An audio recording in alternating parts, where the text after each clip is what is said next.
Assalamualaikum warahmatullahi wabarakatuh. Kita lanjutkan lagi kajian kita yang ini berjudul dakwah Hazrat Mirza Ghulam Ahmad, sebuah tadkiroh. Saudara-saudara para pemirsa Kreweng Aji Channel yang berbahagia, Assalamualaikum warahmatullahi wabarakatuh.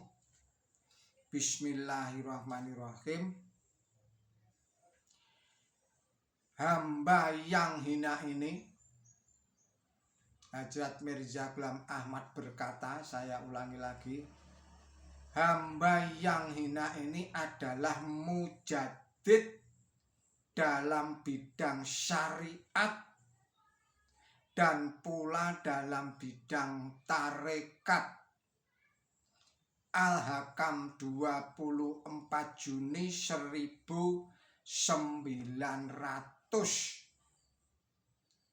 Bismillahirrahmanirrahim. Jika kita memahami buku-buku Mirza Ghulam Ahmad hanya secara tekstual harfiah, boleh jadi akan bingung, karena dalam beberapa buku yang beliau tulis, beliau menolak atau membantah telah mendakwahkan diri sebagai nabi. Tetapi ini buku-buku yang lain, saya ulangi lagi, tetapi di dalam buku-buku yang lain justru mendakwahkan diri sebagai nabi.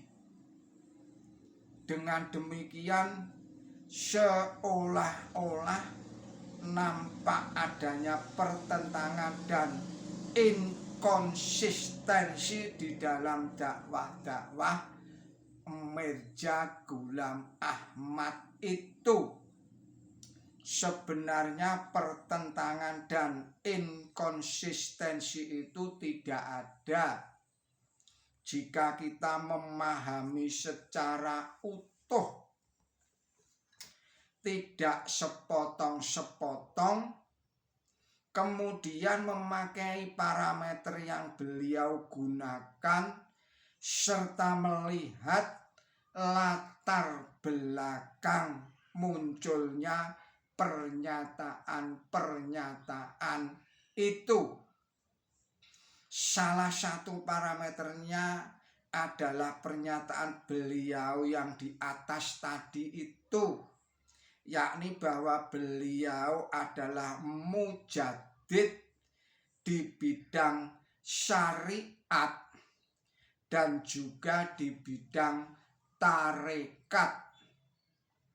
Sejarah mencatat pula keberagaman atau keberagamaan umat Islam terbagi menjadi dua golongan, yaitu yang pertama adalah ahli syariat dan yang kedua adalah ahli tarekat atau sufi, yang masing-masing mempunyai tradisi dan parameter berbeda dalam memahami masalah-masalah keagamaan.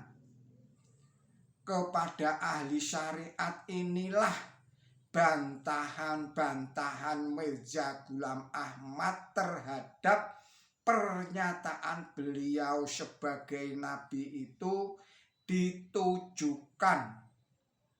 Dalam hal ini beliau menegaskan bahwa kata-kata nabi dan rasul yang terkait dengan pribadi beliau hanyalah dalam pengertian harfiah, bukan secara istilah syar'i, sebagaimana beliau menyatakan hamba ini tidak pernah mendakwakan hakiki nubuat dan risalat, akan tetapi hanya menggunakan suatu lafal yang bukan hakiki, yaitu memakai kata-kata lugawi yang dipakai pada umumnya.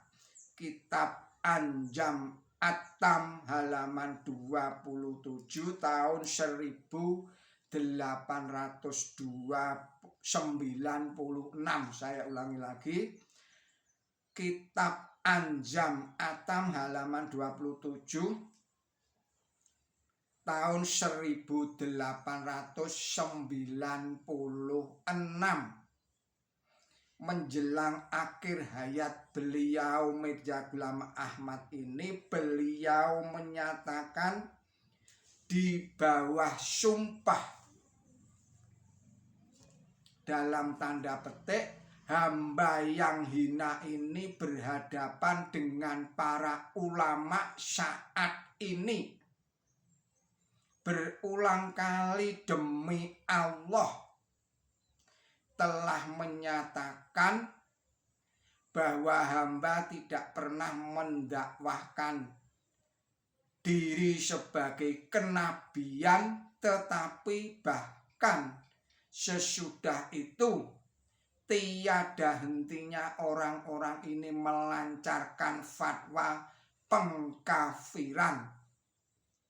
Kitab Al-Hakam tanggal 27 Januari 1904. Ini memperteguh pernyataan beliau bahwa di dalam percakapan sehari-hari yang biasa, hendaklah lafal ini, yaitu nabi atau rasul, dihilangkan saja,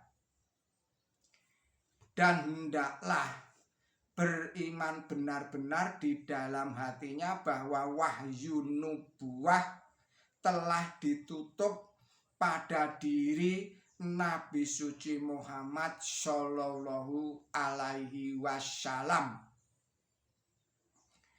Al-Hakam jilid 3 halaman 29. Jika demikian, teranglah bahwa dakwah kenabian beliau itu bukanlah ditujukan kepada ahli syariat, tetapi kepada ahli sufi. Oleh karena itu, istilah-istilah sufiyah seringkali beliau gunakan. Misalnya zili nabi, buruzi nabi, majasi nabi, hakiki nabi, umati nabi, dan sebagainya. Saudara-saudara para pemirsa Kereweng Aji yang berbahagia, secara sufiah seseorang bukan hanya bisa mendakwahkan dirinya sebagai nabi atau rasul, tetapi bisa juga mendakwahkan diri sebagai Tuhan.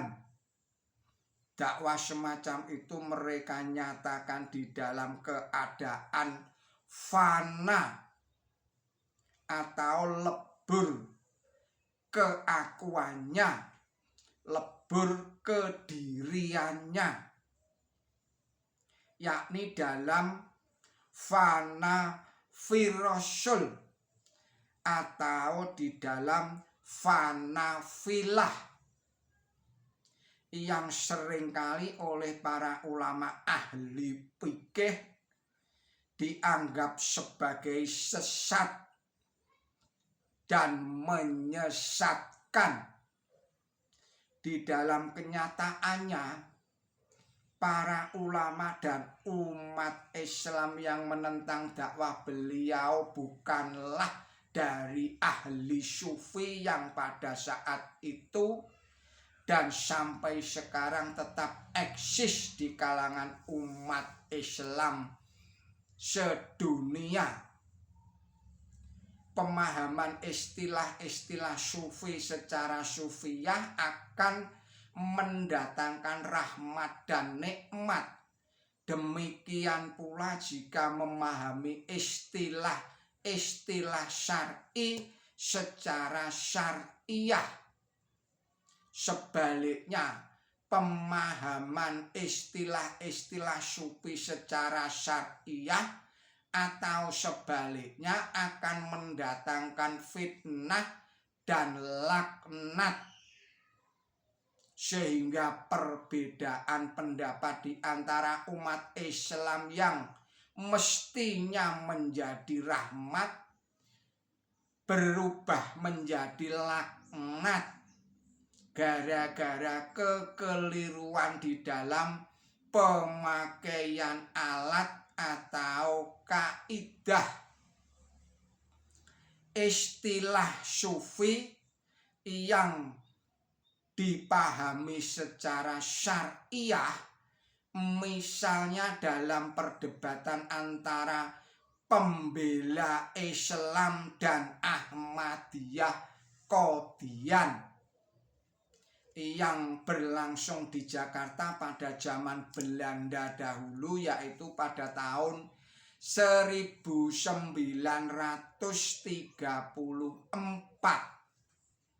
Perbedaan itu menjadi bertele-tele tanpa penyelesaian tuntas tentang pengakuan Mirza Ghulam Ahmad sebagai nabi dan rasul, karena pihak pembela Islam memahami istilah-istilah itu secara syar'i saja, bukan secara sufi.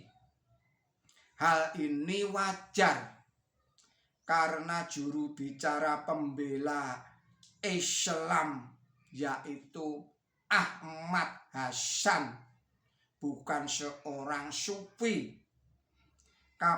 Kapasitasnya dia sebagai ahli fikih lebih dominan.